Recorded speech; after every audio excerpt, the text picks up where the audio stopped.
सभी को नमस्कार और सुप्रभात।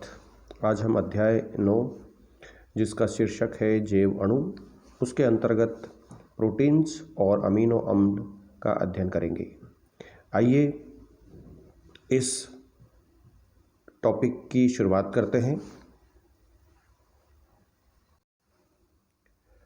तो अमीनो अम्ल क्या है? अमीनो अम्ल या अमीनो एसिड एक प्रकार के कार्बनिक यौगिक है जो प्रोटीन बनाने के लिए एक दूसरे से बंध बनाते हैं। अर्थात मान लिया जाए कि ये एक अमीनो अम्ल है, ये दूसरा अमीनो अम्ल है, ये तीसरा अमीनो अम्ल है, ये आपस में बंध बनाएंगे और एक लंबी श्रृंखला का निर्माण करेंगे। इस लंबी श्रृंखला को हम पॉलीपेप्टाइड या प्रोटीन कहेंगे। चूँकि ये अमीनो अम्ल आपस में बंध बनाकर प्रोटीन निर्माण के लिए उत्तरदायी होते हैं, इसलिए इन्हें प्रोटीन निर्माण घटकों के रूप में संदर्भित किया गया है। अर्थात कई सारे जो अमीनो अम्ल होते हैं वो प्रोटीन की संरचनात्मक इकाई बनाते हैं और आपस में जुड़कर एक लंबी श्रृंखला बनाते हैं जिसे प्रोटीन का नाम दिया गया है। चलिए आगे बढ़ते हैं।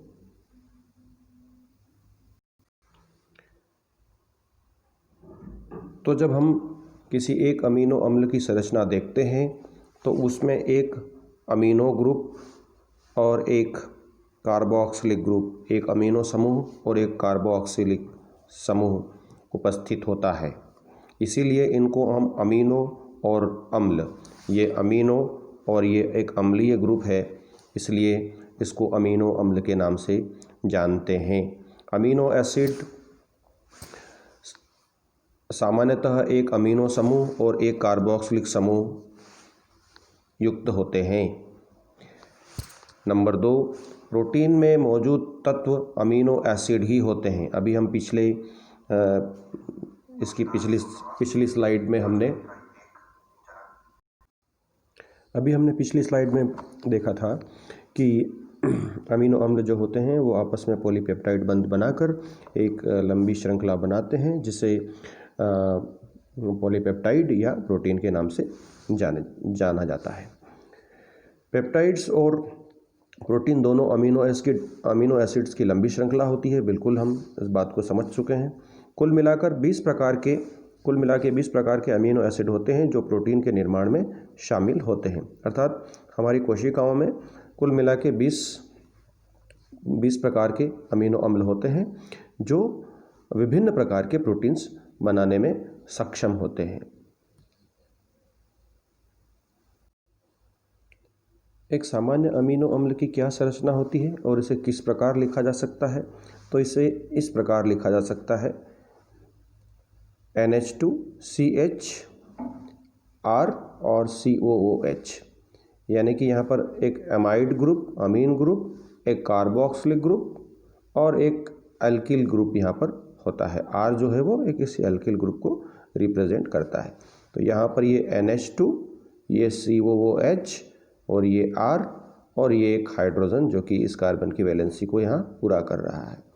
इसी तरीके से ये डॉट स्ट्रक्चर है और यहाँ हम देखें तो ये एक सामान्य संरचना है जिसमें ये NH2 C double bond O और OH यानी कि COOH कार्बोक्सिलिक ग्रुप हो गया, एल्किल ग्रुप, और ये इस कार्बन के साथ में एक हाइड्रोजन यहाँ पर जुड़ा हुआ है। तो अमीनो एसिड की सामान्य संरचना जो है वो इस प्रकार से होगी और इसे सामान्यतः ऐसे लिखा जा सकता है NH2CHR और COOH। ठीक है, आइए चलते हैं आगे, देखते हैं। यदि हम अमीनो अम्ल के सामान्य गुण देखें तो इनका गलनांक और क्वथनांक बहुत ही उच्च होता है। चूँकि इनमें स्ट्रॉन्ग पॉलीपेप्टाइड बॉन्ड होते हैं, इसलिए इनका जो गलनांक और क्वथनांक जो होता है वो काफ़ी उच्च होता है। उसके बाद बात करें हम, अमीनो एसिड सफ़ेद क्रिस्टलीय ठोस पदार्थ होते हैं। स्वाद में बेस्वाद और कड़वे हो सकते हैं। अधिकांश अमीनो एसिड पानी में घुलनशील होते हैं और कार्बनिक सॉल्वेंट में अघुलनशील होते हैं।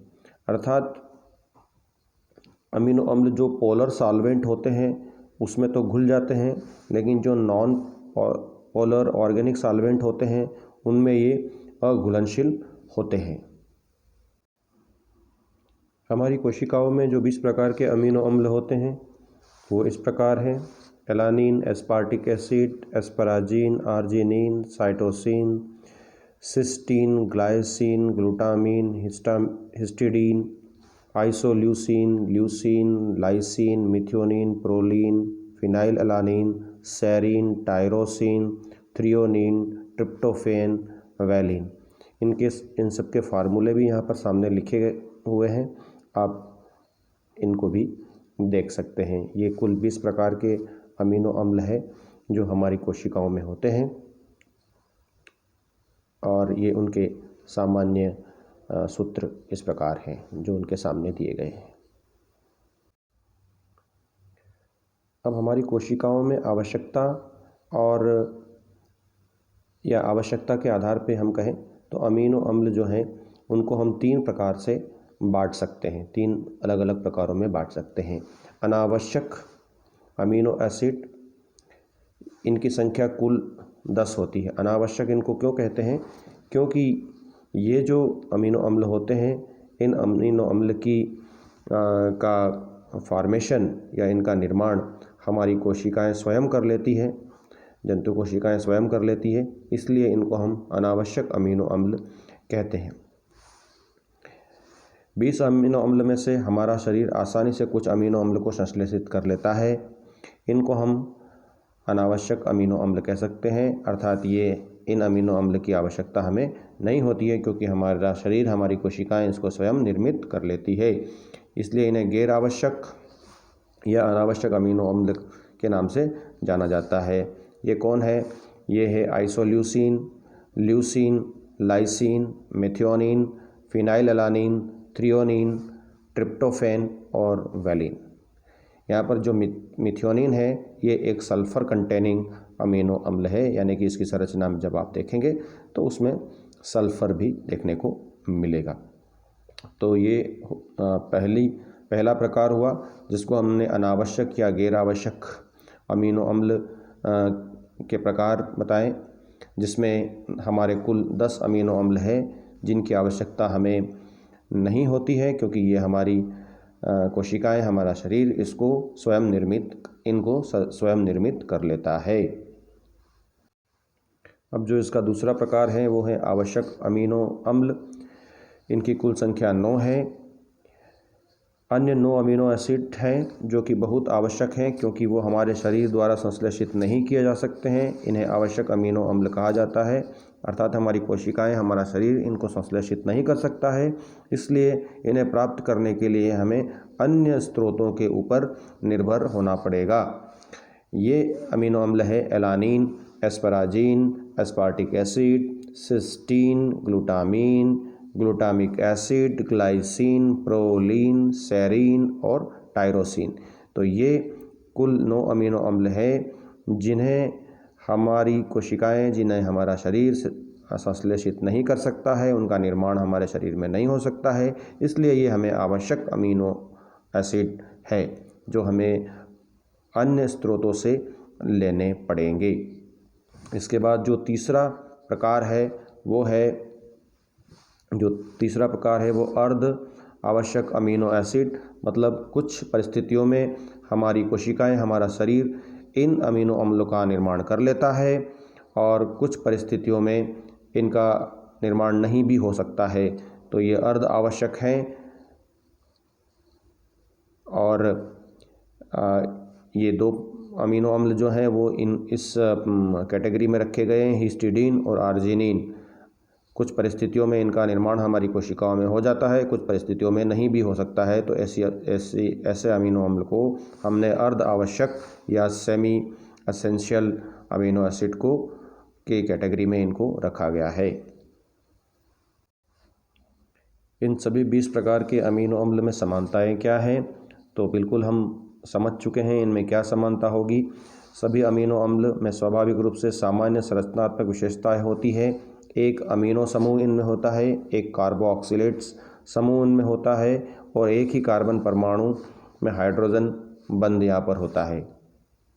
ठीक है। अमीनो अम्ल अपनी साइड चेन में एक दूसरे से भिन्न होते हैं, जिसमें आर या एल्किल समूह होता है। प्रत्येक अमीनो एसिड में अल्फ़ा कार्बन से जुड़े 4 अलग अलग समूह होते हैं। तो ये अल्फ़ा कार्बन है इनका, ये जो सी यहाँ पर है ये अल्फ़ा कार्बन है और इस अल्फ़ा कार्बन से जुड़ा हुआ एक समूह यहाँ पर अमीन ग्रुप है, एक कार्बोक्सिलिक ग्रुप है, एक अल्कील ग्रुप है और एक हाइड्रोजन यहाँ पर है।